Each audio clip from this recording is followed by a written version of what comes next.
కాకరకాయ అంటే ఇష్టం లేని వాళ్ళు కూడా లొట్టలేసుకుంటూ తినే కాకరకాయ నిల్వ పచ్చడండి. ఎలా తయారు చేసుకోవాలో చూద్దాం. చాలా సింపుల్ అండి. చాలా టేస్టీగా ఉంటుంది. అసలు వద్దనుకున్న వాళ్ళు కూడా తింటారండి.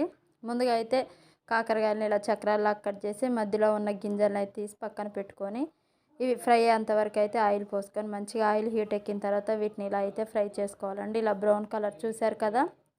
ఇలా వచ్చే వరకు అయితే ఫ్రై చేసుకోవాలండి. ఇలా ఫ్రై చేసుకున్న తర్వాత అదే నూనెలో ఎండుమిర్చి, తాలింపు గింజలు, జీలకర్ర, ఆవాలు వేసి మంచిగా ఫ్రై చేసుకోవాలండి. ఇవి కొంచెం ఫ్రై అయిపోయిన తర్వాత వెల్లుల్లి రెబ్బలను అయితే దంచి వేసుకోవాలండి. ఇవి కూడా మంచిగా అయితే ఫ్రై అయిపోవాలండి. టేస్ట్ మాత్రం చాలా బాగుంటుందండి.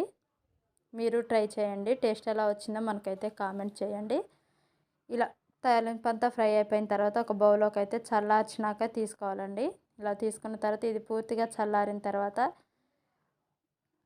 కొంచెమంతా కారం ఒక 2 టీ స్పూన్లు వేసుకోండి. అలాగే కొంచెమంతా ఉప్పు అండి రుచికి సరిపడా.